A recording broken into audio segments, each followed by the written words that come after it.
Tout est lié. À ma naissance, je pesais 5 kilos.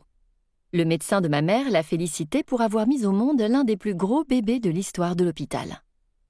Ma mère a eu du mal à perdre ses kilos après l'accouchement et a continué de batailler avec son poids pendant des années.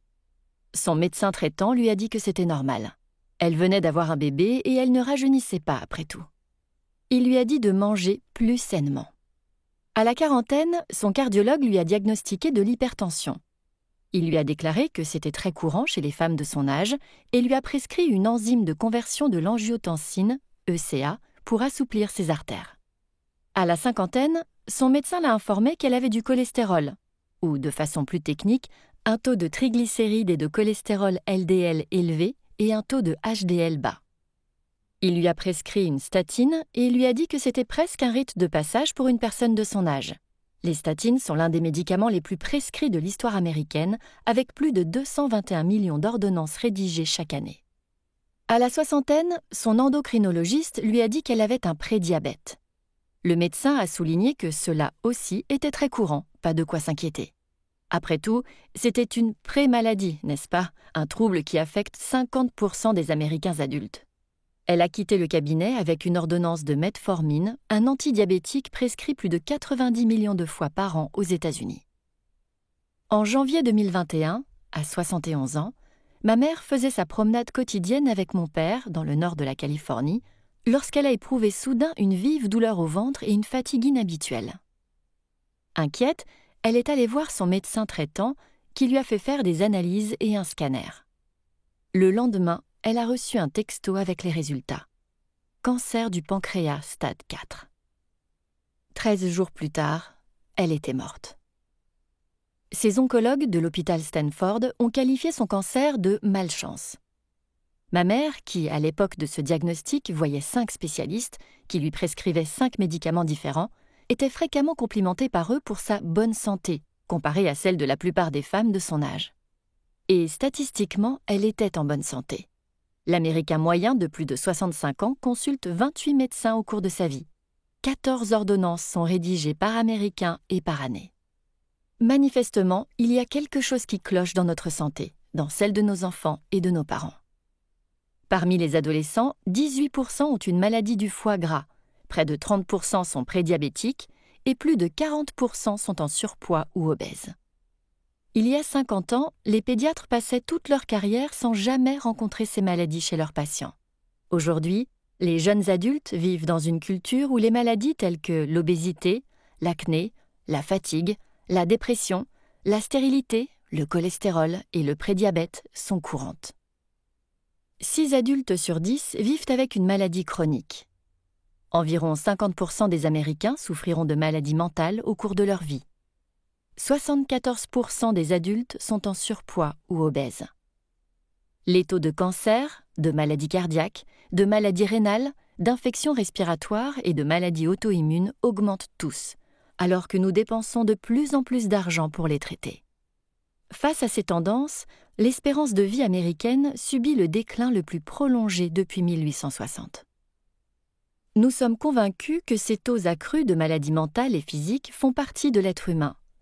Et on nous dit qu'on peut les traiter avec les innovations de la médecine moderne.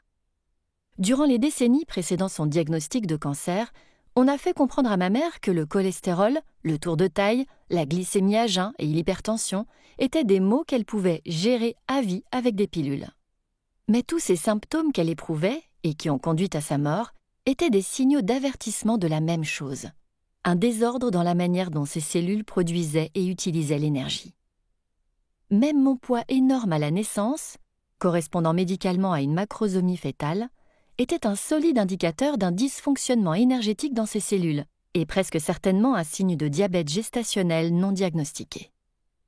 Mais durant ces décennies, ma mère, et la plupart des adultes dans le monde moderne, n'a reçu que des pilules sur ordonnance et n'a jamais été poussée à rechercher en quoi ces maladies étaient liées et comment on pouvait traiter leurs sources communes.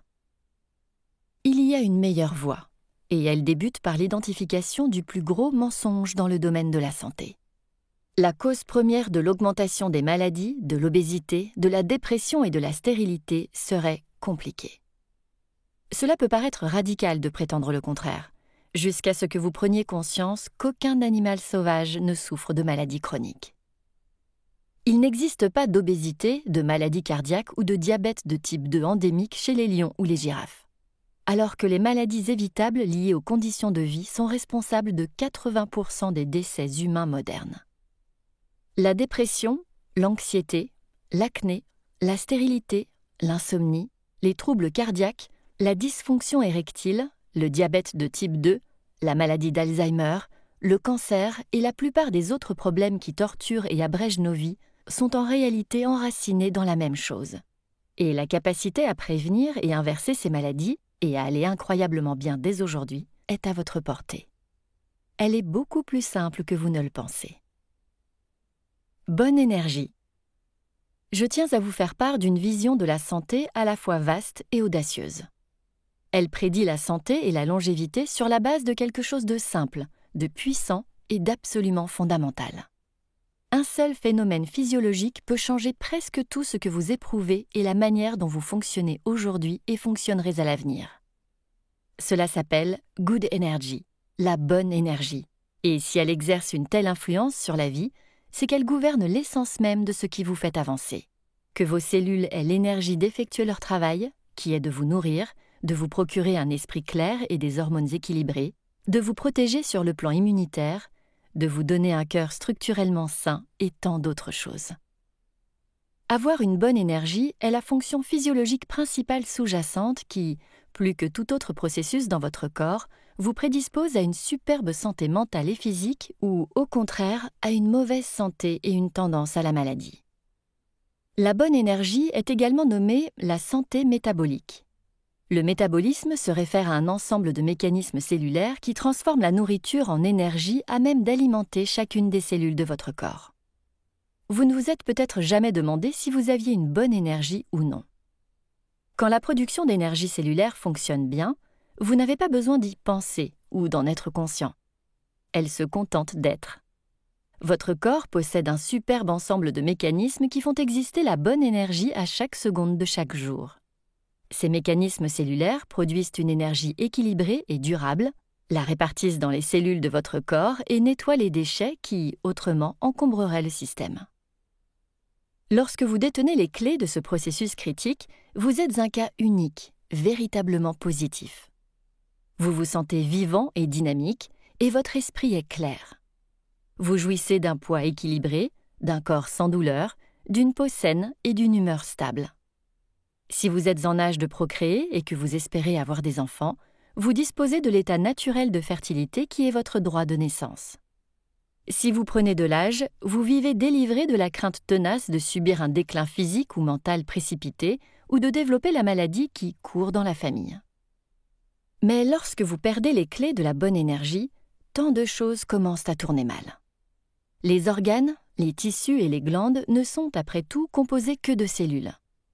Perdez la capacité à alimenter convenablement ces cellules et, sans surprise, vos organes commencent à s'essouffler et à avoir des ratés.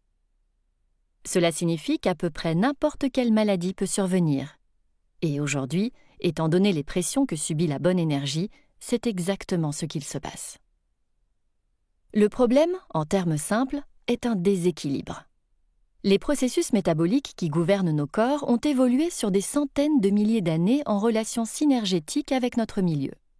Mais ces conditions environnementales ont rapidement et profondément changé au cours des récentes décennies. À commencer par notre alimentation, mais aussi notre niveau d'activité physique, nos habitudes de sommeil, notre niveau de stress et notre exposition à des produits chimiques synthétiques, les choses ne sont plus ce qu'elles étaient. L'environnement des cellules de l'être humain moderne est désormais radicalement différent de ce dont elles ont besoin. Ce déséquilibre évolutionnaire pousse la fonction métabolique normale vers le dysfonctionnement, la mauvaise énergie. Et quand de petites perturbations cellulaires se produisent dans chaque cellule, à tout moment, l'effet est énorme. Il se propage dans les tissus, les organes et les systèmes, influençant négativement ce que vous éprouvez et pensez, votre fonctionnement, votre apparence, votre âge et même votre manière de combattre les pathogènes et d'éviter la maladie chronique. En fait, presque tous les symptômes de maladies chroniques que traite la médecine occidentale résultent de l'état de nos cellules, assiégées par notre manière de vivre. C'est un terrible ruissellement. La mauvaise énergie mène à des cellules détraquées, des organes détraqués, des corps détraqués et aux douleurs que vous éprouvez. Nous avons 200 types de cellules dans le corps humain, et quand la mauvaise énergie infiltre différents types de cellules, plusieurs symptômes surgissent. Par exemple, quand une cellule de la thèque ovarienne se nourrit de mauvaise énergie, cela ressemble à une stérilité sous forme de syndrome des ovaires polykystiques, SOPK. Quand une cellule de l'endothélium est nourrie de mauvaise énergie, cela ressemble à un trouble érectile, une maladie cardiaque, une hypertension, un problème rétinien ou une insuffisance rénale chronique. Tout problème résultant d'une mauvaise circulation sanguine dans différents organes. Quand une cellule hépatique se nourrit de mauvaise énergie, cela ressemble à une maladie du foie gras non alcoolique. Dans le cerveau, la mauvaise énergie mène à la dépression, l'accident cardiovasculaire, la démence, la migraine ou la douleur chronique, selon le lieu où se produisent ces processus cellulaires dysfonctionnels. Récemment, la recherche nous a clairement montré que chacune de ces maladies, et des dizaines d'autres, est directement liée à des questions métaboliques, à savoir un problème dans la manière dont nos cellules fabriquent l'énergie, une mauvaise énergie. Toutefois, notre manière de pratiquer la médecine ne s'est pas alignée sur la compréhension de cette cause première. Nous traitons toujours les conséquences de la mauvaise énergie au niveau des organes, et non la mauvaise énergie elle-même. Et nous n'améliorerons jamais la santé défaillante de la population moderne si nous ne nous occupons pas du problème ad hoc, c'est-à-dire du dysfonctionnement métabolique. C'est pourquoi plus nous faisons de dépenses dans le domaine de la santé, plus nous travaillons en tant que médecins, plus nous fournissons aux patients un meilleur accès aux soins et aux médicaments, plus les résultats s'avèrent mauvais. Comparé à un siècle auparavant, nous consommons une quantité de sucre astronomique, près de 3000% de plus de fructose liquide. Nous occupons des emplois plus sédentaires et nous dormons 25% de moins. Nous sommes aussi exposés à plus de 80 000 produits chimiques de synthèse dans notre alimentation, notre eau et notre air. Le résultat de tous ces facteurs et de bien d'autres est que nos cellules ont cessé de fabriquer de l'énergie comme elles le devraient. De nombreux aspects de la vie industrialisée du siècle dernier partagent une capacité unique et synergétique à agresser la machinerie interne des cellules qui produisent l'énergie. Le résultat ? Un dysfonctionnement cellulaire dans nos corps qui donne lieu à l'explosion de symptômes et de maladies chroniques que nous connaissons aujourd'hui. Notre corps a une manière simple de nous montrer que nous couvons un dysfonctionnement métabolique. Augmentation du tour de taille, taux élevé de cholestérol, glycémie à jeun élevée et hypertension. Ma mère a eu tout cela. Et 93% des Américains sont dans une plage dangereuse vis-à-vis de l'un au moins de ces marqueurs métaboliques. En dehors d'un excès significatif de graisse au niveau du ventre, ma mère semblait en bonne forme, vue de l'extérieur. Elle était pleine de vie, heureuse et énergique, et elle avait effectivement l'air plus jeune que son âge. C'est ce qu'il y a de drôle dans le dysfonctionnement métabolique. Il ne se montre pas partout en même temps, et il peut avoir l'air très différent selon les individus et les types de cellules qui affichent ces manifestations. Le cas de ma mère illustre ce qui arrive chaque jour à des millions de gens et de familles. J'écris ce livre parce que son histoire est pertinente pour tous et toutes. La maladie n'est pas une occurrence aléatoire située dans l'avenir. C'est le résultat des choix que vous faites et de ce que vous éprouvez aujourd'hui. Si vous vous battez avec d'irritants problèmes de santé apparemment inoffensifs, tels que la fatigue, le brouillard mental, l'anxiété, l'arthrite, la stérilité, les troubles de l'érection ou la douleur chronique, le facteur sous-jacent à tous ces états est généralement le même qui mènera à une maladie majeure à un moment donné de votre existence si vous ne changez rien dans la manière dont vous prenez soin de vous. Cette information pique et peut être effrayante, mais elle est cruciale à transmettre. Si vous ignorez les problèmes mineurs comme signaux d'une mauvaise énergie couvant dans votre corps, vous pourriez avoir des symptômes bien plus bruyants à l'avenir. Réveillons-nous. Pendant la plus grande partie de ma vie adulte, j'ai défendu à corps et à cri le système de santé actuel et j'ai accumulé les diplômes pour grimper les échelons. Un stage de recherche au National Institute of Health, NIH, à 16 ans. présidente de ma promotion de Stanford à 18 ans, meilleure mémoire de biologie humaine en premier cycle à l'âge de 21 ans, première de ma promotion à la Stanford Medical School à 25 ans, interne en chirurgie otorhino-laryngologique à l'Health and Science University de l'Oregon à 26 ans et lauréate du prix ENT à 30 ans. Note de l'éditeur: ENT est l'acronyme anglais de Ear, Nose and Throat, oreille, nez et gorge, une spécialité médicale également appelée otorhinolaryngologie, ORL. J'ai publié dans les meilleurs journaux médicaux, présenté mes recherches dans des conférences nationales, passé des milliers de nuits solitaires à étudier, et j'étais la fierté de ma famille. Cela constituait toute mon identité. Mais après 5 ans d'internat en chirurgie, j'ai rencontré Sophia. Une infection récurrente des sinus, accompagnée d'une mauvaise odeur dans le nez et de difficultés à respirer, affligeait cette femme de 52 ans. L'année précédente, ses médecins lui avaient prescrit des sprays nasaux aux stéroïdes, des antibiotiques, un traitement aux stéroïdes par voie orale et des rinçages nasaux. Elle s'était soumise à des scanners, des endoscopies et une biopsie d'un polype nasal. Ces infections récurrentes l'obligeaient à manquer son travail, et elle avait perdu le sommeil. Elle était en surpoids et souffrait de prédiabète. Elle prenait aussi un traitement pour l'hypertension et souffrait de douleurs lombaires et de dépression, qu'elle attribuait à ses problèmes de santé et à son âge. Elle voyait des médecins différents et recevait des traitements différents pour chacun de ses problèmes de santé.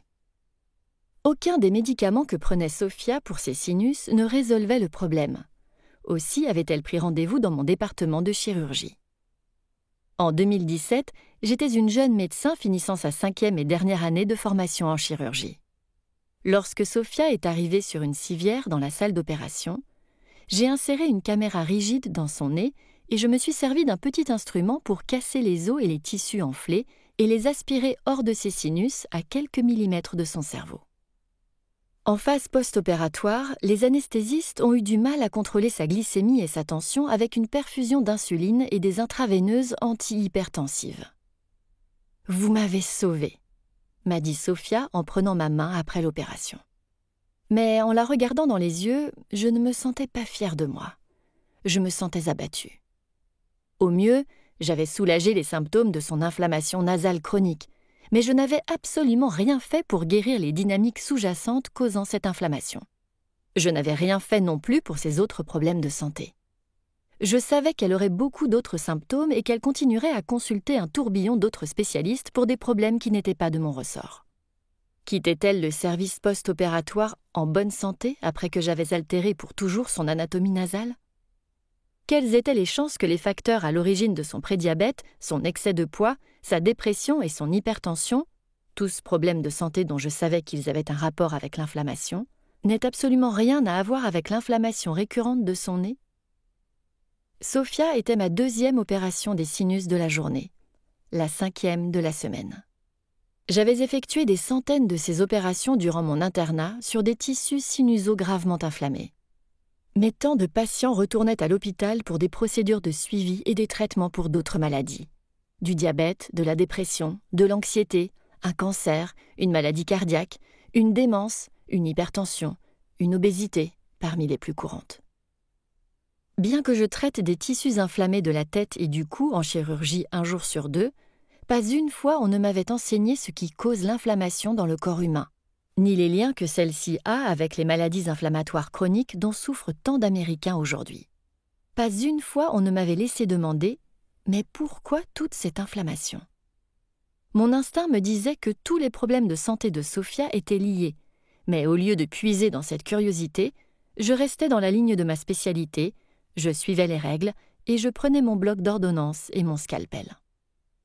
Peu après ma rencontre avec Sophia, j'ai eu la ferme conviction que je ne pouvais opérer un autre patient sans avoir d'abord compris pourquoi, en dépit de l'envergure monumentale de notre système de santé, les patients et les gens autour de moi étaient malades. Je voulais comprendre pourquoi tant de problèmes de santé augmentaient de façon exponentielle et pourquoi ils semblaient avoir des liens. Et plus que tout, j'avais besoin de comprendre s'il y avait quelque chose que je pouvais faire en tant que médecin pour éviter à mes patients la salle d'opération. J'étais devenue médecin pour restaurer la santé fondamentale de mes patients, pas pour anesthésier, entailler et facturer autant de corps que possible chaque jour. Bien que je sois entourée de praticiens qui avaient fait médecine pour aider des patients, il est devenu de plus en plus clair pour moi que toutes les institutions qui ont à voir avec la santé, des facultés de médecine aux assurances et des hôpitaux aux compagnies pharmaceutiques, gagnent en réalité de l'argent en gérant la maladie sans jamais guérir les patients. Ces motivations forment clairement une main invisible qui oblige les bonnes gens à laisser se produire de mauvais résultats. Me battre pour atteindre le sommet du système médical avait été ma vocation. Si je cessais d'opérer des patients, je n'avais pas de plan de rechange et j'avais dépensé un demi-million de dollars pour mes études. À cette époque, je ne pouvais pas encore imaginer ce que je ferais en dehors d'être chirurgienne. Mais ces considérations semblaient futiles comparées à ce que je ne pouvais me sortir de la tête. Les patients n'allaient pas mieux. En septembre 2018, le jour de mes 35 ans, à quelques mois de la fin de mon internat, je suis entrée dans le bureau du président de l'Health and Science University de l'Oregon et j'ai démissionné. Avec un mur couvert de prix et de récompenses pour mes recherches cliniques et plusieurs offres de postes d'enseignement assorties de salaires à 6 chiffres de la part de grands hôpitaux universitaires, j'ai quitté l'hôpital et j'ai embarqué dans un voyage pour comprendre les véritables raisons pour lesquelles les gens tombent malades et comment les aider à restaurer et entretenir leur santé. Les connaissances que j'ai accumulées durant cette quête ne pouvaient pas sauver ma mère. Son cancer grandissait en silence dans son corps longtemps avant que je ne quitte la médecine conventionnelle. J'écris ce livre parce que des millions de gens peuvent améliorer et rallonger leur vie dès maintenant, avec des principes simples qu'on n'enseigne pas aux médecins dans les facultés de médecine. Je suis également convaincue que notre manque de compréhension de la cause première des maladies représente une crise spirituelle encore plus vaste. Nous avons cessé de nous émerveiller de nos corps et de la vie. Nous nous sommes éloignés de la production des aliments que nous mangeons.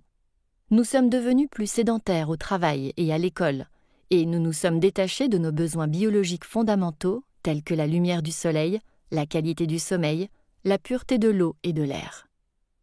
Cela a mis nos corps dans un état de confusion et de peur. Nos cellules souffrent d'un dérèglement d'ampleur qui a, bien sûr, un impact sur nos cerveaux et nos corps, lesquels déterminent notre perception du monde. Le système médical capitalise sur cette peur et offre des solutions aux symptômes de dysfonctionnement. C'est pourquoi il représente aujourd'hui l'industrie la plus vaste des États-Unis. Nous sommes enfermés dans une vision réductionniste et fragmentée du corps, décomposée en dizaines de parties séparées. Cette vision ne favorise pas l'épanouissement humain. En réalité, le corps est une merveilleuse entité interconnectée, qui se régénère et échange constamment de l'énergie et de la matière avec le milieu chaque fois que nous mangeons, respirons ou baignons dans le soleil. Il n'est pas douteux que le système médical américain a produit des miracles durant les 120 dernières années. Mais nous nous sommes égarés en ce qui concerne la prévention et la résolution des problèmes métaboliques qui constituent plus de 80% des coûts de santé et des décès aujourd'hui. La situation est terrible, mais ce livre est fait d'optimisme et de pragmatisme. La possibilité de vigoureusement critiquer et réformer notre système de santé est l'une de ses forces. Lors d'autres époques cruciales, l'ingéniosité humaine a permis des avancées et des changements que peu imaginaient. La prochaine révolution de la santé viendra de la compréhension du fait que presque toutes les maladies ont une cause liée à l'énergie et que moins de spécialisation, au lieu de plus, est la réponse. Nous verrons que nos maux sont liés plutôt qu'isolés en silos, une réalité que les recherches nous ont permis récemment de découvrir maintenant que nous avons les outils et la technologie pour comprendre ce qui se passe à l'intérieur de nos cellules. Et quand nous recentrerons notre cadre de travail sur le paradigme de l'énergie, nous guérirons rapidement le système et les corps. Heureusement, améliorer la bonne énergie est plus simple et facile qu'il n'y paraît, et vous pouvez prendre des mesures pour en faire la priorité de votre vie. Ce livre vous explique comment. La première partie expose les fondements scientifiques du métabolisme en tant qu'origine de la maladie et les motivations qui poussent le système de santé actuel à l'ignorer. La deuxième partie fournit des raisonnements et des tactiques que vous pouvez mettre en œuvre dès aujourd'hui pour aller mieux. La troisième partie rassemble tous ces concepts dans un programme pratique et la quatrième présente 33 recettes basées sur les principes d'alimentation de bonne énergie. Au fil de ce livre audio, je vous ferai part d'histoires que j'ai vécues à l'intérieur et à l'extérieur du système de santé, et des éclairages de penseurs de la santé métabolique. La bonne énergie est le but, et l'état d'esprit qu'elle peut créer est incroyable. Un monde dans lequel nous mangeons de bons aliments, en bougeant, en interagissant avec la nature, en prenant plaisir au monde autour de nous, en nous sentant pleins de vie, dynamiques et épanouis. Cette vision est enthousiasmante parce que vivre avec une bonne énergie signifie des gens heureux, des liens authentiques et le développement de la plus belle expression de la vie. Il est vrai que les défis que nous relevons dans cette quête de la restauration de notre santé sont énormes. Pourtant, je sais que tout peut commencer à changer tout de suite. Cela débute par une simple question à vous poser. Comment serait-ce d'avoir une bonne énergie ? Je vous invite à vous interroger dès maintenant. Comment serait-ce si votre corps fonctionnait au mieux, s'il se sentait à l'aise dans son expérience humaine, si votre esprit fonctionnait avec clarté et créativité, si votre vie se nourrissait d'une source constante de pouvoir intérieur? Imaginez une puissante force vitale jaillissant de l'intérieur qui vous permettrait d'aborder chaque journée avec plaisir, énergie, gratitude et joie. Prenez un moment. Ressentez cela. Imaginez-le. Autorisez-vous à le faire. Mon espoir est que ce livre change votre vie en vous permettant d'aller mieux aujourd'hui et de prévenir la maladie demain. Tout commence par la compréhension et la mise en œuvre de la science de la bonne énergie. Pour consulter les sources scientifiques de ce chapitre, rendez-vous sur kessimins.com/goodenergy. N'oubliez pas de vous abonner à la chaîne pour ne pas manquer les nouveaux livres et participer au tirage au sort de cadeaux intéressants.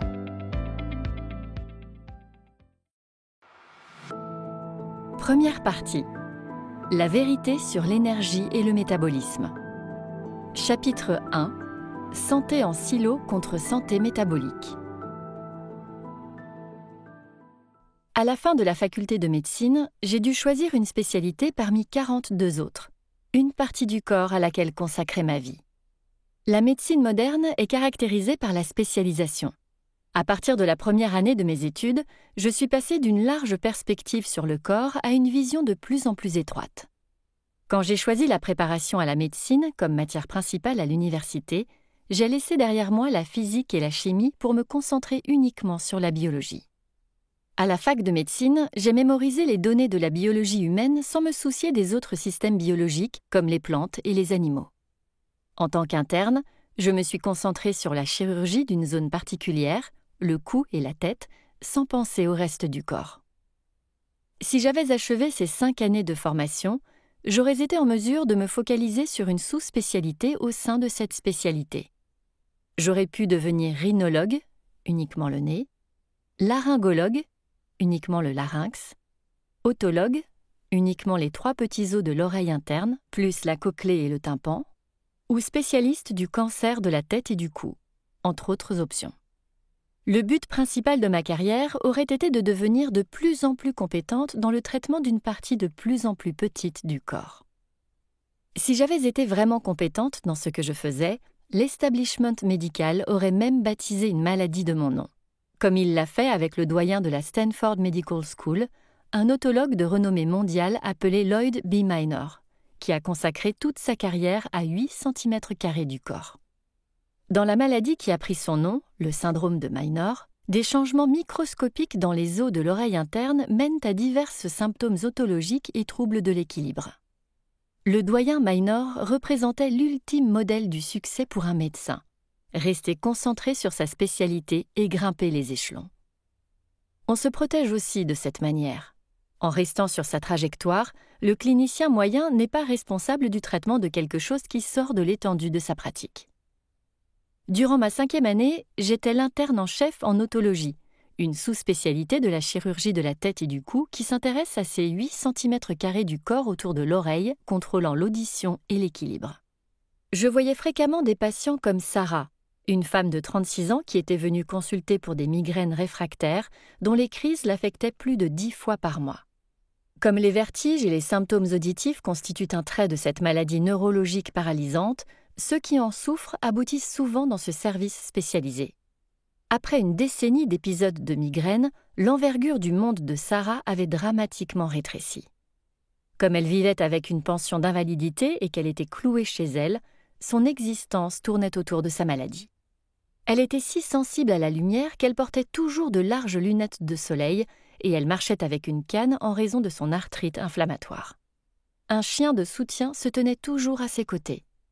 En lisant les centaines de pages de son dossier médical, j'ai découvert qu'elle avait vu 8 spécialistes au cours de l'année passée pour traiter un grand nombre de symptômes douloureux et persistants.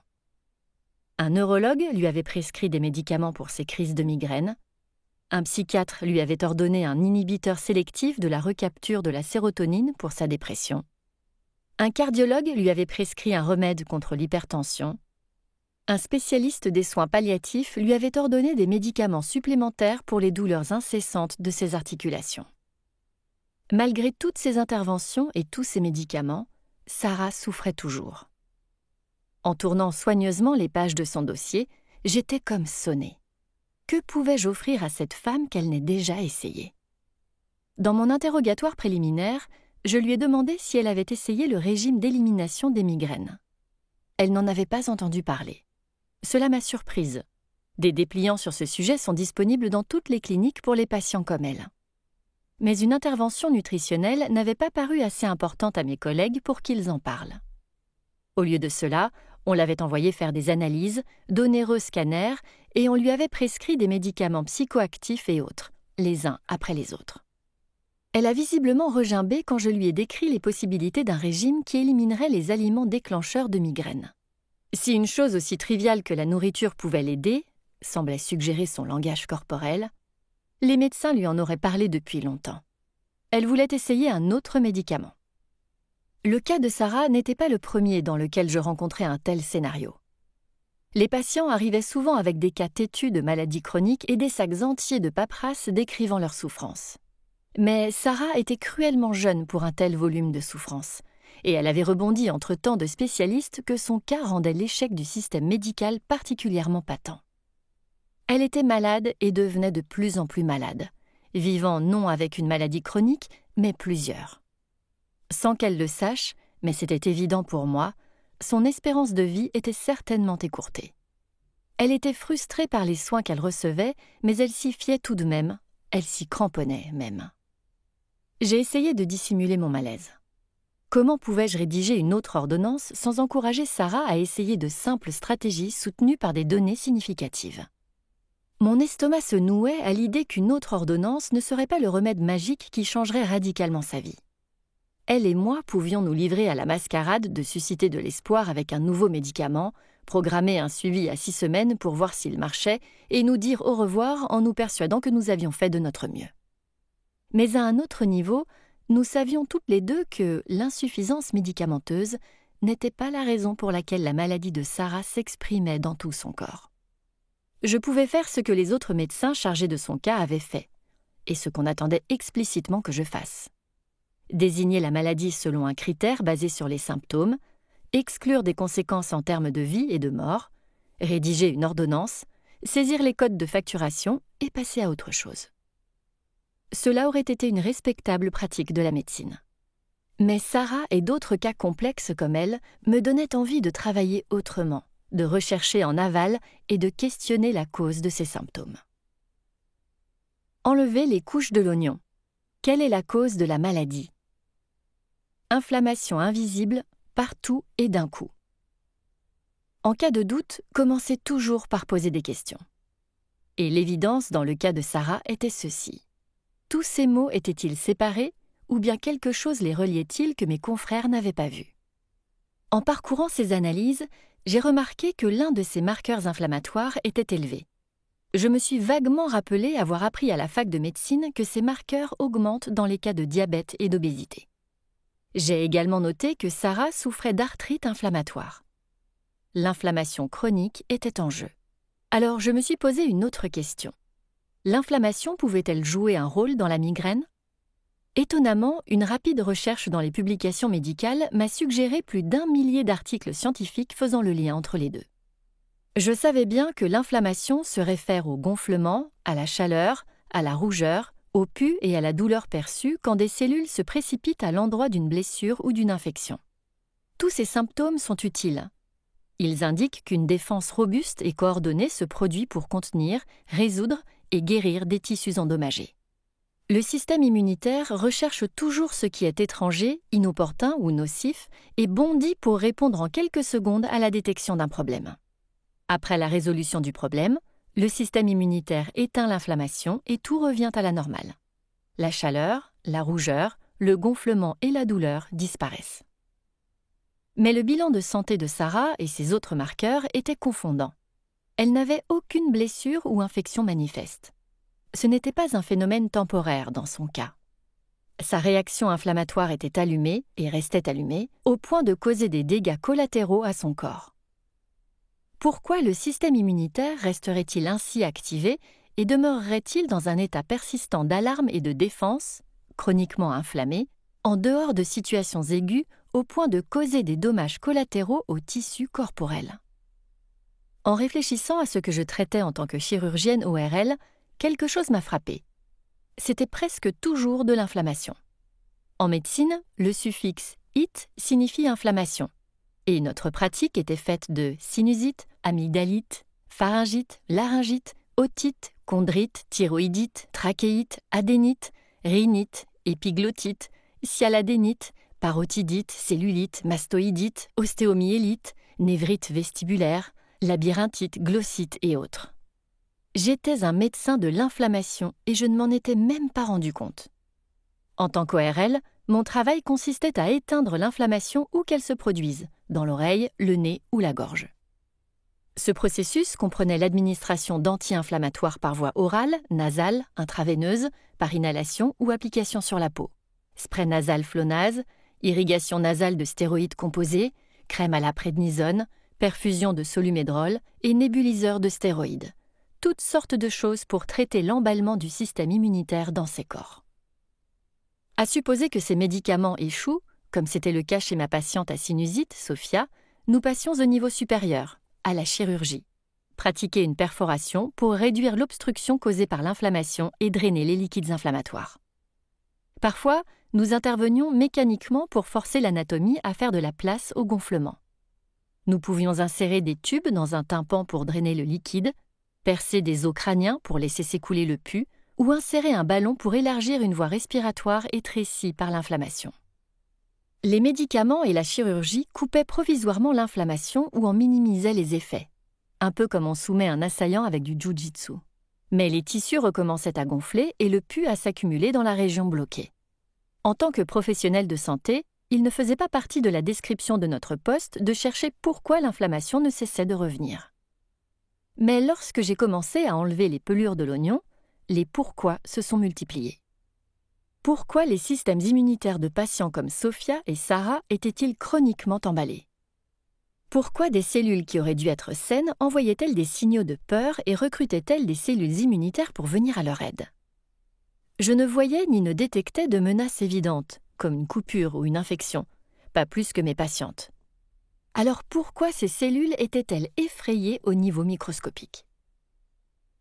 J'ai réfléchi aux analyses de Sarah et aux marqueurs d'inflammation dont je savais qu'ils étaient étroitement associés à des maladies chroniques comme le diabète, l'obésité et les maladies auto-immunes.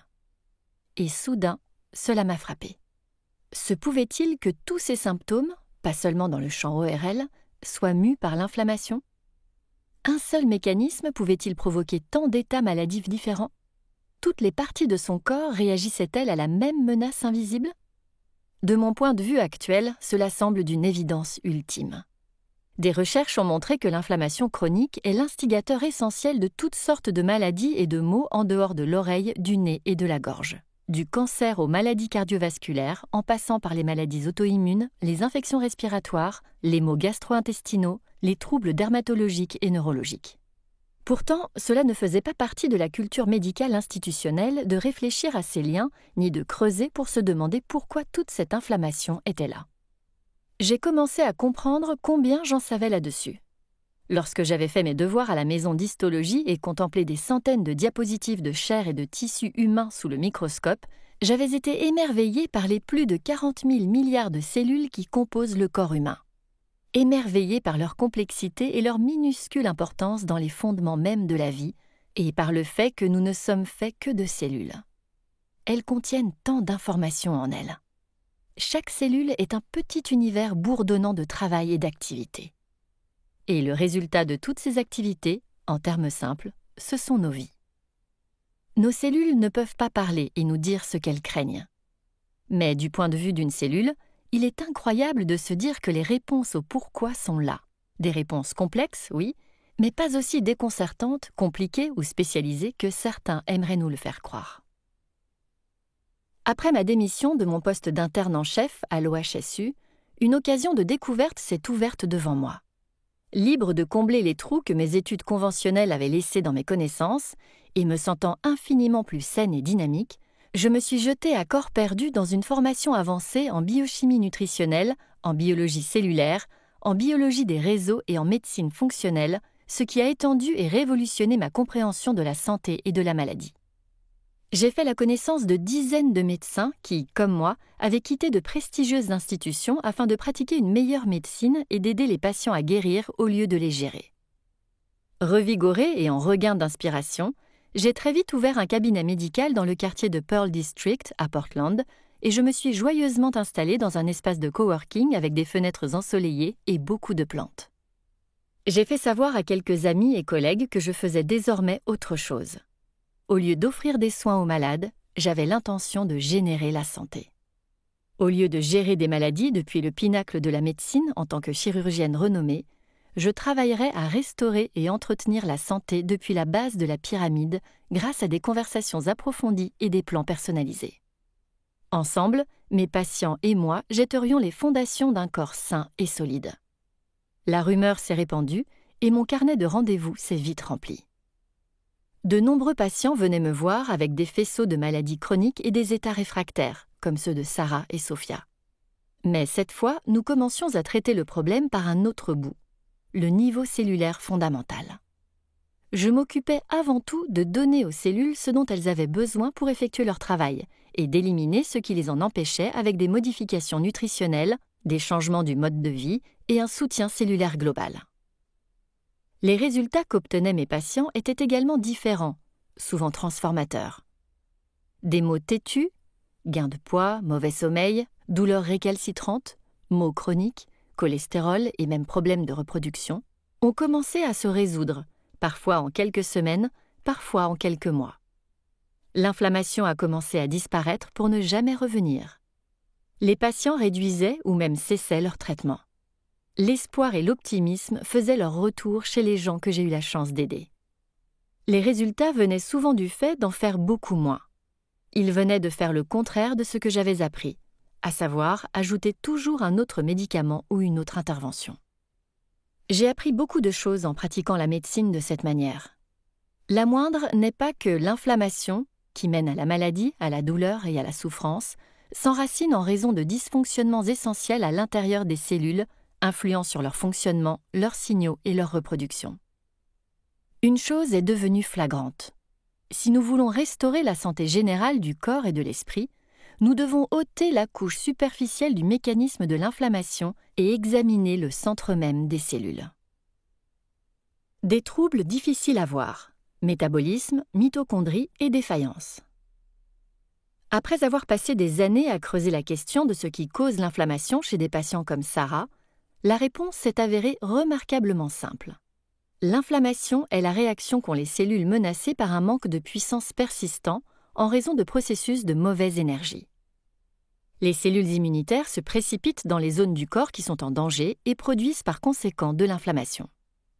Une cellule sous-alimentée, dysfonctionnelle sur le plan métabolique, ayant du mal à produire de l'énergie et qui a des ratés dans son travail quotidien, est une cellule menacée et à risque. Cette cellule en détresse envoie des signaux d'alarme chimique et recrute le système immunitaire pour l'aider. Dans leurs efforts pour l'aider, les cellules immunitaires causent d'énormes dommages collatéraux, créant littéralement une guerre au sein du corps, qui aboutissent à de pires symptômes.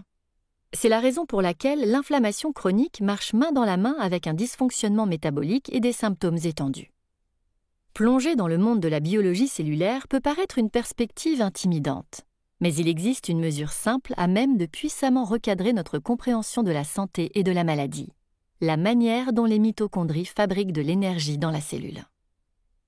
Vous avez probablement entendu le mot mitochondrie, et peut-être savez-vous depuis le lycée que c'est la centrale électrique de la cellule. La mitochondrie convertit la nourriture en énergie cellulaire. Ces minuscules organites sont des transformateurs. Ils décomposent les produits de la nourriture que nous mangeons pour la convertir en monnaie énergétique que nos cellules utilisent pour effectuer leurs tâches. Différents types de cellules, celles du foie, de la peau, du cerveau, des ovaires, des yeux et ainsi de suite, ont des quantités très différentes de mitochondries en leur sein. Certaines en ont des centaines de milliers, d'autres juste une poignée selon le genre de tâches dont elles sont chargées et leurs besoins énergétiques subséquents. Lorsque le corps est sain, les acides gras des graisses alimentaires et le glucose, sucre des hydrates de carbone alimentaires, sont décomposés par la digestion. Ils pénètrent alors dans le système sanguin et sont transportés vers des cellules individuelles. Le glucose est encore décomposé dans ces cellules. Ces molécules sont transportées dans les mitochondries et passent par une série de réactions chimiques générant des électrons, des particules chargées. Ces électrons sont à leur tour emportés et passent par une machinerie mitochondriale spécialisée pour synthétiser en fin de parcours l'adénosine triphosphate, ATP. C'est la molécule la plus importante du corps humain, la monnaie énergétique qui paye pour toute l'activité des cellules et, par conséquent, pour notre vie. Il s'avère qu'il existe beaucoup d'ATP. Des milliards et des milliers de milliards de réactions chimiques se produisent à chaque seconde dans notre corps, dont le résultat bouillonne dans notre vie. Toutes ces activités fonctionnent à l'énergie, à savoir l'ATP produite par les mitochondries, et elles en requièrent à tout moment. Sans ce zèle, nous nous effondrerions, littéralement. Nous nous décomposerions sur le sol, sans force énergétique pour nous faire tenir. Même si l'ATP est une molécule microscopique, l'être humain moyen en produit environ 44 kg par jour, en la fabriquant, en l'utilisant et en la recyclant si vite que nous ne le remarquons jamais. Chacune de nos 37 000 milliards de cellules est une petite cité, débordante d'actions, de transactions et de production en continu, entourée de sa membrane cellulaire. Tandis que les processus dans lesquels s'engagent nos cellules à chaque seconde sont bien trop nombreux pour qu'on les compte, les activités dont une cellule a besoin pour fonctionner de façon optimale peuvent se regrouper en 7 catégories qui requièrent toutes de l'ATP et par conséquent de la bonne énergie pour se dérouler convenablement. 1. Fabrication des protéines. Des cellules sont chargées de synthétiser approximativement 70 000 types de protéines nécessaires à tous les aspects de la construction et du fonctionnement de notre corps. Les protéines ont toutes sortes de formes, de tailles et de fonctions et disposent d'un éventail de responsabilités.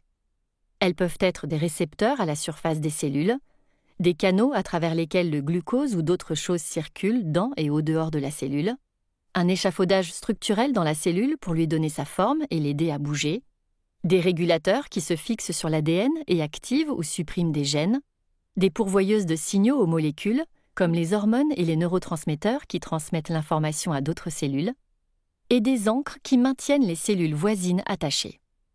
En outre, des protéines de types différents peuvent s'allier pour former des machines spécialisées dans la cellule, telles que la turbine appelée synthase ATP, qui réside dans la mitochondrie et est le stade final de la fabrication de l'ATP. Ce sont quelques-unes des choses que font les protéines. En termes simples, ce sont les bêtes de somme structurelles, mécaniques et de signalisation de la cellule. 2. Réparation, régulation et réplication de l'ADN.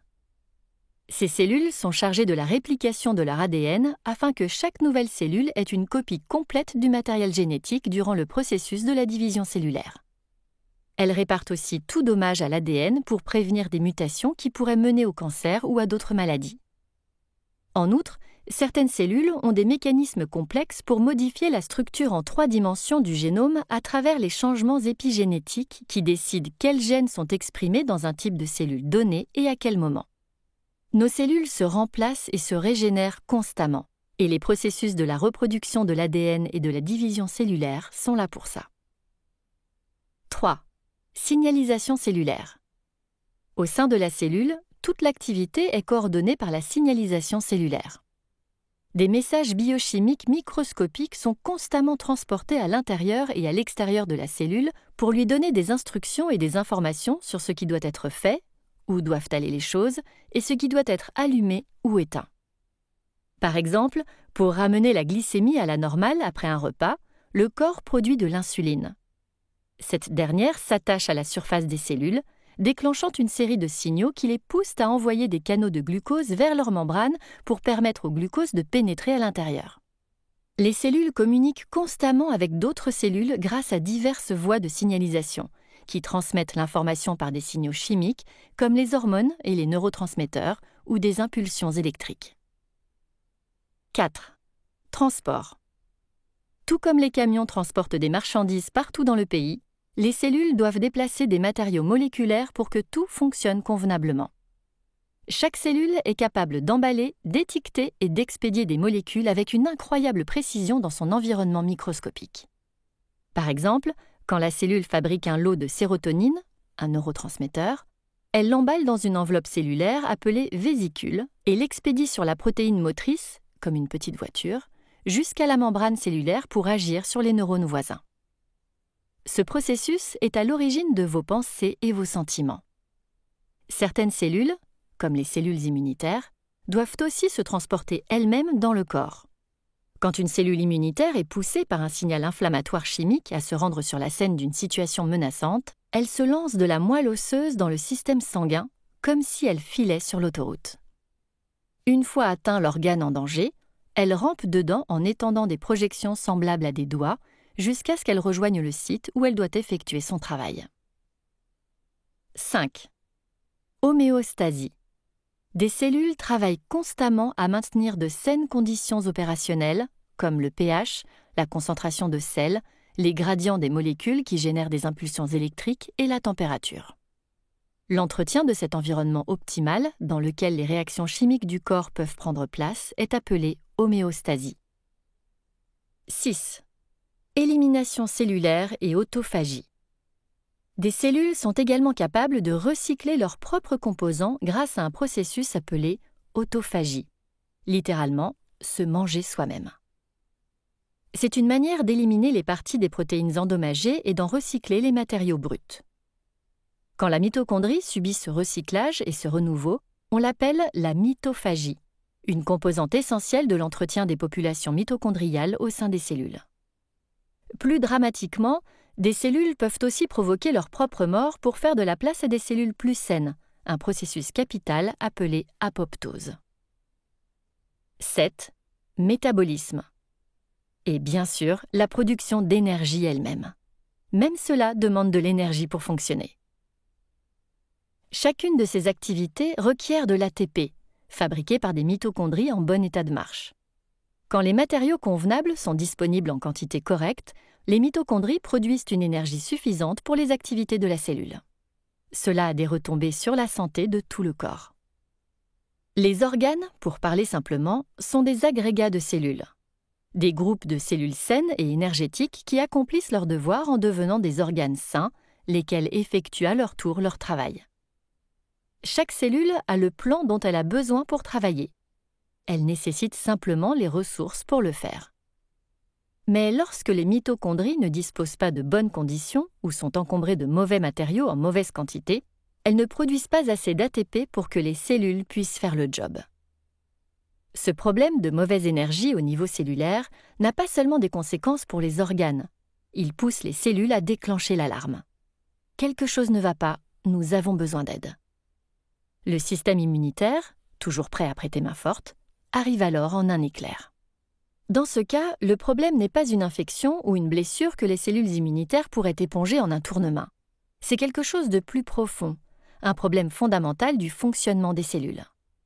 Et c'est quelque chose que les cellules immunitaires ne peuvent pas résoudre, parce que ce qui prive les mitochondries de la possibilité d'effectuer leur travail, empêchant également la cellule de faire le sien, est situé hors de nous. C'est l'environnement dans lequel nos corps existent aujourd'hui. Un environnement qui, du point de vue de la cellule, est virtuellement méconnaissable par rapport à il y a un siècle. Notre régime alimentaire et notre mode de vie moderne ravagent de façon synergique nos mitochondries.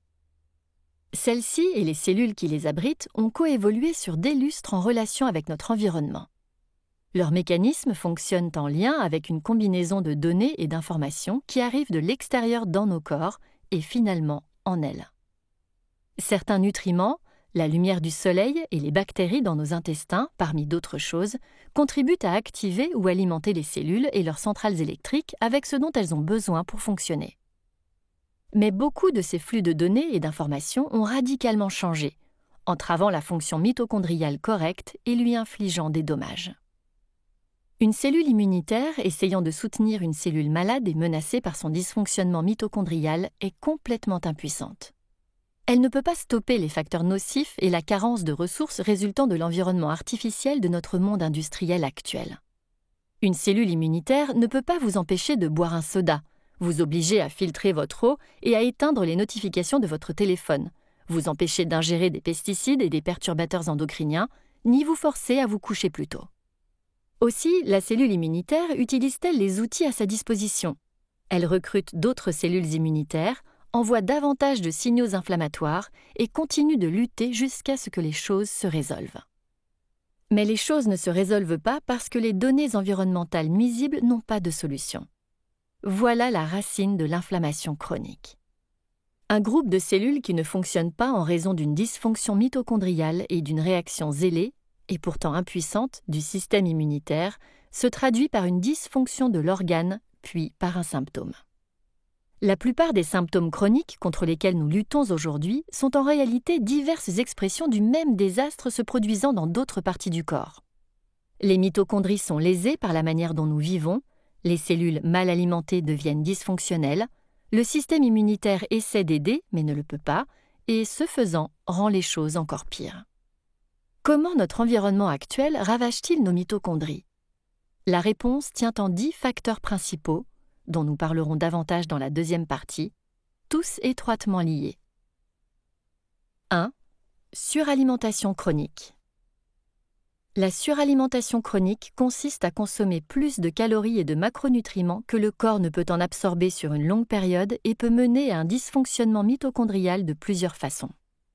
Nous mangeons approximativement 20% de calories de plus qu'il y a un siècle, et 700 à 3000% de fructose en plus, le corps devant traiter tout cela. Imaginez qu'on vous demande de faire 700 à 3000% plus de travail que vous n'en faites quotidiennement. Vous vous effondreriez. La cellule ne peut tout simplement pas traiter cet excès de matériaux alimentaires. Alors il s'accumule et engendre des sous-produits nocifs, et de nombreux processus de la cellule, y compris les efforts des mitochondries, se figent. Cette surcharge remplit l'intérieur de la cellule de graisses toxiques qui bloquent sa capacité à effectuer sa signalisation et son activité normale. En outre, quand les mitochondries doivent convertir tant d'excès alimentaires en énergie, elles sécrètent des molécules réactives appelées radicaux libres. Les radicaux libres sont des molécules avec un électron négatif hautement réactif qui cherche à se neutraliser lui-même en se liant à d'autres structures dans les mitochondries et la cellule, et, ce faisant, cause de sérieux dégâts.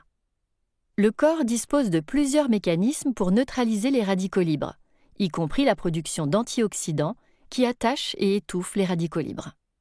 Mais quand la production de ces molécules nocives excède la capacité du corps à les gérer, comme c'est le cas dans la suralimentation chronique, un déséquilibre appelé stress oxydatif se produit, qui nuit aux mitochondries et aux structures cellulaires environnantes.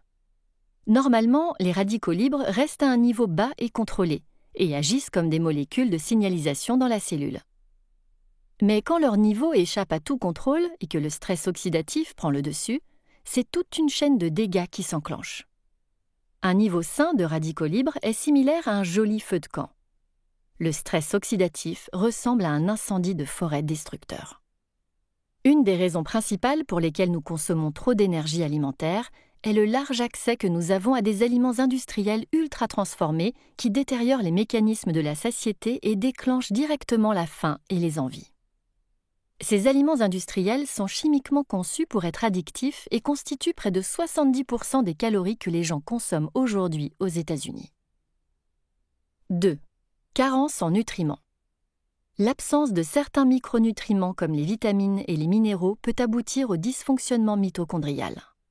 Les étapes finales de la fabrication de l'énergie dans les mitochondries impliquent que les électrons se déplacent à travers 5 structures protéiniques constituant la chaîne de transport des électrons, laquelle alimente le petit moteur moléculaire qui débite l'ATP. Ces 5 complexes protéiniques nécessitent des micronutriments pour être activés, comme de petites clés entrant dans de petites serrures. Malheureusement, nous avons le régime alimentaire le plus dépourvu de micronutriments de toute notre histoire. Plus de la moitié des habitants des États-Unis ont une carence d'au moins quelques micronutriments essentiels. C'est en partie dû à l'appauvrissement des sols, en raison des pratiques agricoles industrielles, comme l'usage des pesticides et le labour mécanisé, et un manque de diversité de notre alimentation. Au moins 75% des gens ne mangent pas les doses recommandées de fruits et de légumes. La plupart de nos calories viennent de formes raffinées de denrées de base, comme le blé, le soja et le maïs, toutes carencées en micronutriments et qui doublent le problème en inondant nos corps d'un dense excès d'hydrates de carbone et de graisses inflammatoires. Des études scientifiques ont montré par exemple qu'une carence en coenzyme Q10, CoQ10, un micronutriment essentiel pour le fonctionnement de la chaîne de transport des électrons, mène à une synthèse amoindrie de l'ATP. D'autres micronutriments impliqués dans des processus mitochondriaux essentiels demandent du sélénium, du magnésium, du zinc et plusieurs vitamines B. 3. Problème de microbiome. Une flore intestinale saine, nourrie de bons aliments dépourvus de produits chimiques, produit des milliers de postbiotiques qui parcourent notre corps à partir de notre intestin et agissent comme d'importantes molécules signalisatrices, dont certaines influencent directement les mitochondries. Les molécules postbiotiques, comme les acides gras à chaîne courte, AGCC, sont essentielles pour le bon fonctionnement des mitochondries et leur protection contre le stress oxydatif. Lorsque le déséquilibre du microbiome, que l'on appelle dysbiose, prend le dessus, la production de ces composés chimiques utiles déraille, privant les mitochondries de leur soutien et de leur signalisation. La dysbiose peut être déclenchée par l'excès de sucre raffiné, les aliments ultra-transformés, les pesticides, les médicaments tels que les anti-inflammatoires non stéroïdiens, comme l'Advil, les antibiotiques, le stress chronique, le manque de sommeil, la consommation d'alcool, l'inactivité physique, le tabac et les infections entre autres facteurs. 4. Sédentarité. Le manque d'exercice physique peut réduire la fonction mitochondriale et le nombre et la taille des mitochondries dans les cellules. Le mouvement est un puissant signal pour les cellules qui doivent produire plus d'énergie pour que les muscles effectuent leur travail. En tant que telle, l'activité physique a une relation positive avec la stimulation de la fonction mitochondriale et le nombre de mitochondries dans les cellules à travers la régulation à la hausse de plusieurs gènes et voies hormonales. En outre, l'exercice pousse le corps à engendrer des molécules antioxydantes. Lorsqu'on est sédentaire, on a moins de protection contre les radicaux libres, qui peuvent alors nuire aux mitochondries. Les signaux positifs des mitochondries sont absents, ce qui nuit encore à la fonction mitochondriale. 5. Stress chronique. Le stress prolongé peut induire un dysfonctionnement mitochondrial à travers plusieurs mécanismes.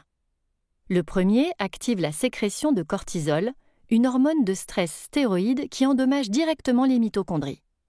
Le cortisol est connu pour inhiber l'expression des gènes impliqués dans la production de nouvelles mitochondries, réduisant par conséquent leur nombre dans la cellule, ce qui conduit à une production d'énergie diminuée.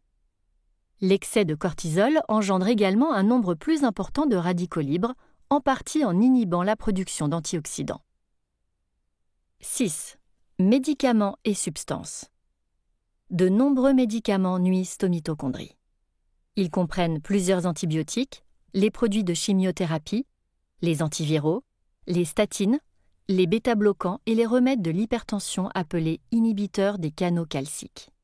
L'alcool, les amphétamines, la cocaïne, l'héroïne et la kétamine peuvent également avoir un impact négatif sur les mitochondries.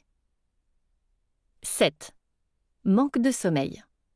Un mauvais sommeil ou un sommeil insuffisant engendre une panoplie d'effets en aval qui nuisent aux mitochondries.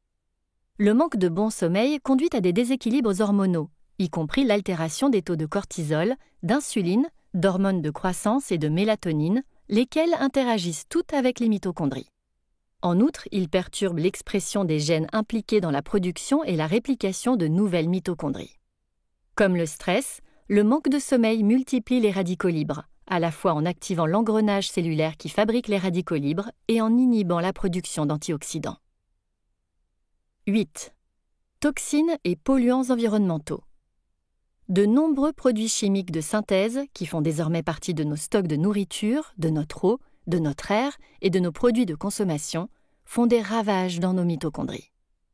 Leur liste non exhaustive comprend les pesticides, les polychlorobiphéniles, PCB, les phtalates trouvés dans les plastiques et les produits parfumés, les substances per- et polyfluoroalkylées, PFAS, dans le revêtement non adhésif des casseroles, l'emballage des aliments et beaucoup d'autres produits de consommation, le bisphénol A, BPA, dans les plastiques et les résines, les dioxines et d'autres.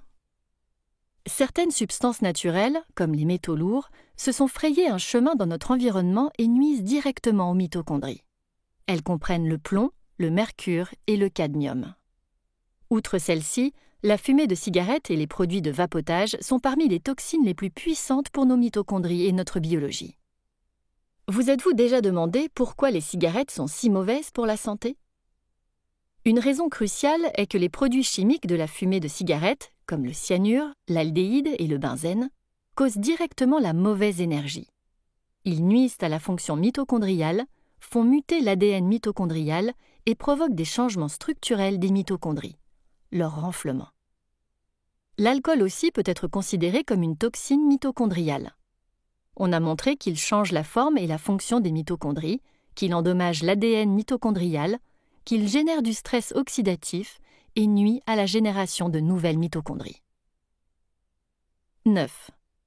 Éclairage artificiel et perturbation du rythme circadien. Avec l'avènement des appareils numériques portables, nous sommes exposés à des sources constantes de lumière bleue, désormais considérées comme un contributeur direct ou indirect au dysfonctionnement mitochondrial. L'exposition à une lumière intense à des moments contre nature affecte nos rythmes circadiens et les nombreuses voies métaboliques destinées à être activées durant les cycles diurnes, dictés par nos yeux et par conséquent nos cerveaux, exposés à la lumière. En outre, nous passons très peu de temps en extérieur, nous privant de voir directement la lumière tôt le matin, un des meilleurs signaux que nous puissions donner à nos cerveaux pour renforcer nos rythmes circadiens naturels. 10. Thermoneutralité. Une marque de la vie moderne industrielle est le fait de passer la plupart du temps à l'intérieur, dans une température relativement constante, un concept que l'on nomme thermoneutralité.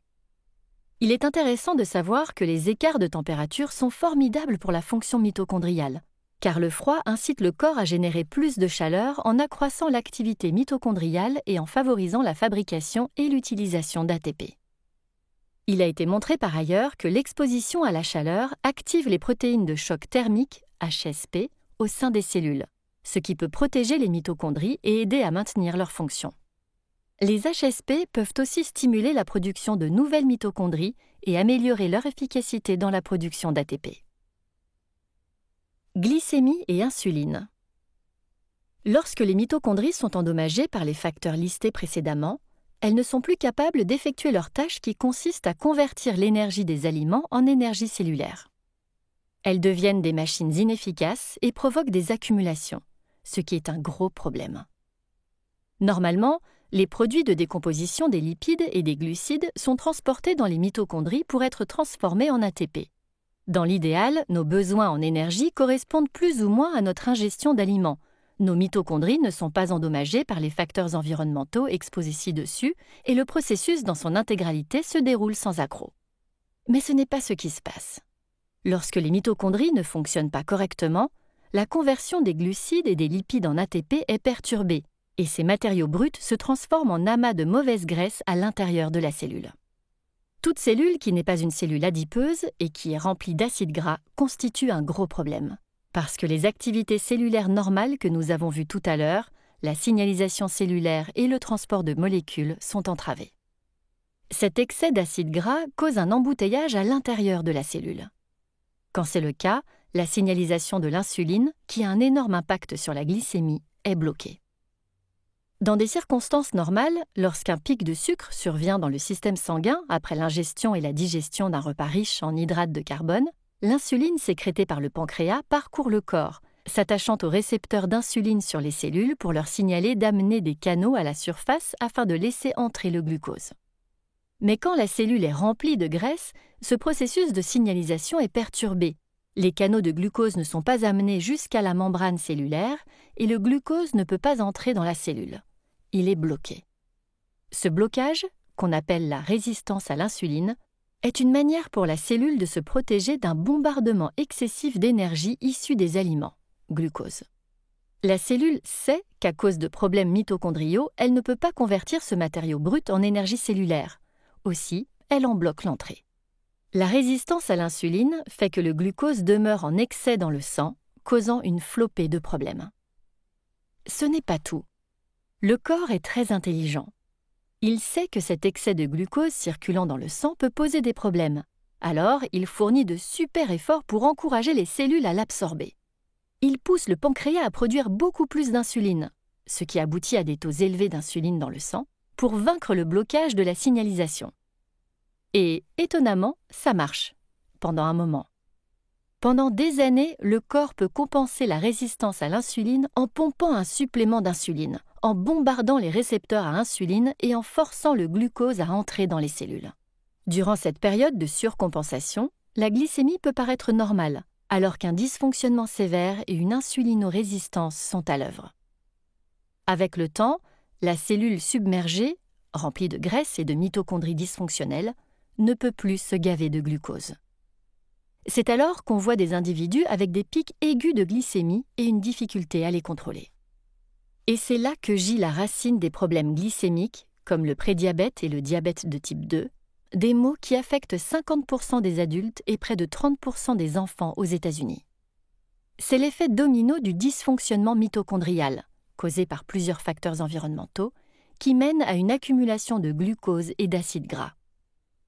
Cette accumulation se convertit en graisse toxique, remplissant la cellule et bloquant la signalisation de l'insuline.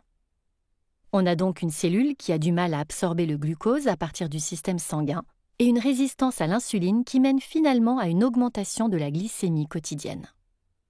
Ajoutant de l'huile sur le feu, la glycémie en hausse stimule de façon indépendante l'activation du système immunitaire et la génération excessive de radicaux libres, contribuant par là à une tornade de dysfonctionnement dans les cellules. Le dysfonctionnement mitochondrial mène à une inflammation et à un excès de radicaux libres, et la glycémie élevée fait la même chose. En outre, une glycémie chronique forte dans le sang aboutit à un excès de sucre collant aux molécules, un processus qu'on appelle glycation. Les structures glyquées ne fonctionnent pas convenablement et sont considérées comme étrangères par le système immunitaire, ce qui contribue encore à l'inflammation chronique. Un exemple simple du dysfonctionnement engendré par la glycation est l'apparition de rides. L'excès de glycémie colle aux protéines les plus abondantes sur la peau, le collagène. Normalement, le collagène donne à la peau son intégrité structurelle. La glycation fait que le collagène se déforme et se réticule, creusant des rides et donnant une apparence de vieillissement prématuré. Des effets beaucoup plus graves, voire mortels, de la glycation peuvent se produire. Elle peut par exemple altérer les parois vasculaires et accélérer le phénomène des artères bouchées, l'athérosclérose, qui conduit à des crises cardiaques, des accidents cardiovasculaires, des maladies vasculaires périphériques, de la rétinopathie, des maladies rénales, des troubles de l'érection et d'autres. Environ 74% des adultes aux États-Unis sont en surpoids ou obèses, et 93,2% souffrent de dysfonctionnement métabolique. Ces chiffres paraissent très élevés jusqu'à ce qu'on prenne conscience du nombre de leviers que la société moderne oppose à nos mitochondries et notre métabolisme. Glycémie excessive, excès de stress, excès de sédentarité, excès de pollution, excès de médicaments, excès de pesticides, excès d'écran, trop peu de sommeil et trop peu de micronutriments. Ces tendances, avec des milliers de milliards de dollars derrière elles, causent des épidémies de dysfonctionnement mitochondrial et de corps inflammés, malades et affaiblis. Le tiercé gagnant de l'insuffisance cellulaire à l'origine de presque tous les symptômes et les maladies affligeant les Américains modernes n'est pas le sujet des conversations à table. Il n'est pas non plus le sujet le plus publié sur Instagram. Mais vous devez savoir ce qu'il est, parce que, après cela, vous vous rapprochez davantage de la compréhension de l'origine de l'épidémie médicale aux États-Unis que n'importe quel médecin, et vous êtes en mesure de vous aider, d'aider vos proches à guérir et de rester en bonne santé et de jouir sans limite de cette précieuse vie. Le tiercé gagnant du dysfonctionnement engendrant la mauvaise énergie se résume à ceci. 1. Dysfonctionnement mitochondrial. Les cellules ne peuvent pas fabriquer correctement de l'énergie parce qu'elles sont surchargées de tant de cochonneries en provenance de l'environnement que leurs centrales électriques, les mitochondries, sont surmenées et abîmées, ce qui a pour résultat de réduire la production d'ATP et d'accroître les graisses emmagasinées dans les cellules, lesquelles bloquent les fonctions cellulaires normales. 2. Inflammation chronique. Le dysfonctionnement mitochondrial et la faible production d'énergie cellulaire, ATP, étant perçue comme une menace, le corps lance une réaction de combat. Cette réaction devient chronique parce que la menace perçue ne disparaît pas, à moins que l'environnement ne change. 3. Stress oxydatif. Les cellules produisent des déchets réactifs et nocifs sous forme de radicaux libres en essayant de traiter les cochonneries que leur apporte l'environnement et les mitochondries endommagées. Ces radicaux libres causent à leur tour des dommages aux cellules, entraînant leur dysfonctionnement. Mesurez la bonne énergie. Si vous êtes comme les milliers de gens avec qui j'ai partagé ces informations, vous ressortez probablement de cette immersion dans la biologie cellulaire avec une question pressante. Comment diable savoir si ces dysfonctionnements prennent place en moi? C'est une bonne question. Et heureusement, nous avons quelques bonnes réponses. De simples marqueurs sont des témoins d'anomalies. Le moyen de savoir si vous avez un niveau raisonnable de santé métabolique est de vérifier 5 marqueurs qui sont presque toujours testés lors de votre check-up annuel. La glycémie, les triglycérides, le cholestérol lipoprotéique de haute densité, HDL, et le tour de taille. Quand ces marqueurs sont dans une plage optimale en l'absence de médication, voir le chapitre 4 pour des spécifications plus précises, vous pouvez en déduire que votre production d'énergie cellulaire va bien.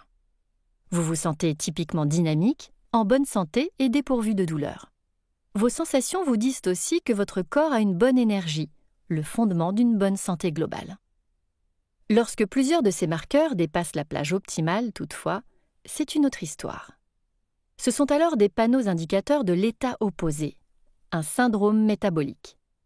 Le syndrome métabolique signifie que les cellules ont du mal à effectuer leur travail en raison de problèmes dans leur système de production d'énergie. Le syndrome métabolique est défini cliniquement par 3 ou plus des traits suivants.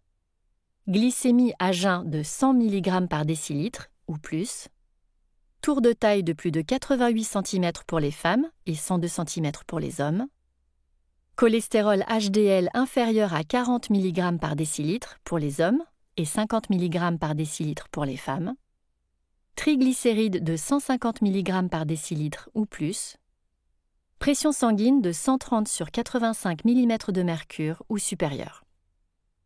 Si vous voulez savoir si vos marqueurs ont basculé dans un état sous-optimal, c'est que cela vous donne un indice infaillible sur le fait que des processus de mauvaise énergie se déroulent dans vos cellules. Et cela doit être corrigé pour prévenir ou résoudre les innombrables problèmes qui résultent d'une machine affaiblie.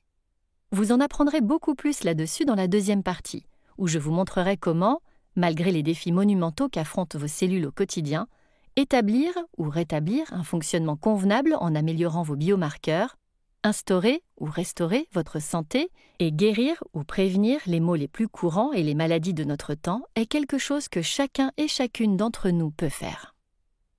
On nous a enseigné que la maladie est aléatoire ou héréditaire, et mon affirmation péremptoire selon laquelle la prévention de quelques-uns des plus grands tueurs de notre temps est à votre portée vous paraît probablement surprenante. Mais quand vous creusez la littérature scientifique, vous faites un constat phénoménal. Les personnes dotées de bonne énergie ont un risque spectaculairement inférieur de maladies cardiaques, première cause de décès aux États-Unis, des principales formes de cancer, deuxième cause de décès, d'accidents cardiovasculaires, 5e cause de décès, de maladie d'Alzheimer, 7e cause de décès, de diabète de type 2, 8e cause de décès, et de maladie du foie, 10e cause de décès. Les personnes dotées de bonne énergie sont bien plus susceptibles de guérir d'une pneumonie, 9e cause de décès, du Covid-19, 3e cause de décès, et de maladies respiratoires, 6e cause de décès.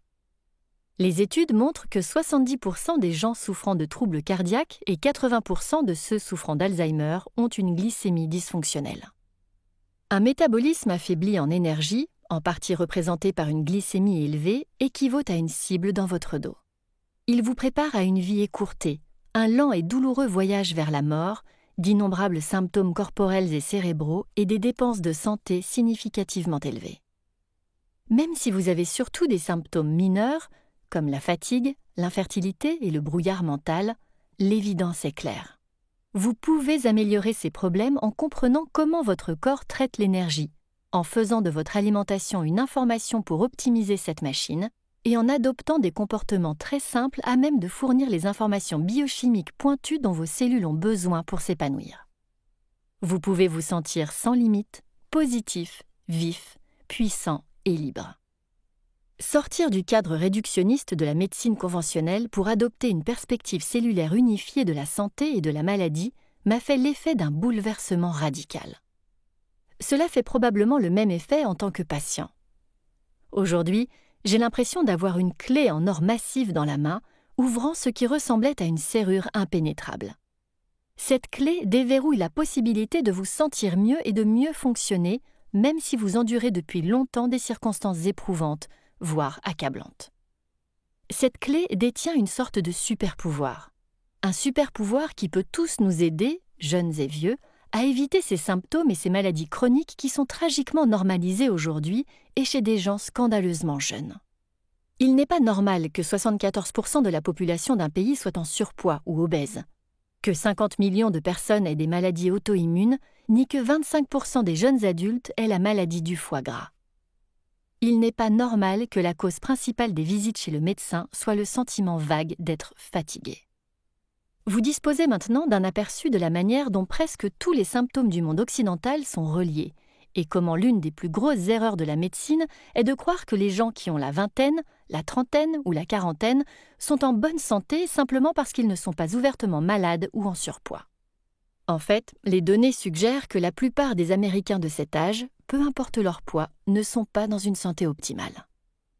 Ce super-pouvoir est sans prix dans un monde où les dés sont pipés pour nous, et toutes les formes de vie, plantes, animaux et micro-organismes, et où notre force vitale est systématiquement et dramatiquement réduite.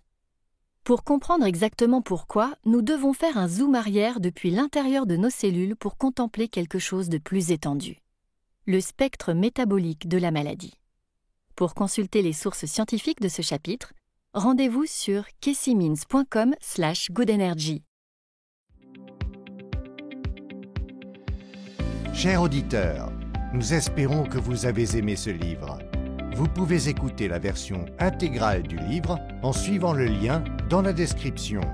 Si vous voulez participer au tirage au sort de cadeaux sympas, abonnez-vous à la chaîne, cliquez sur « J'aime » et laissez un commentaire sous la vidéo.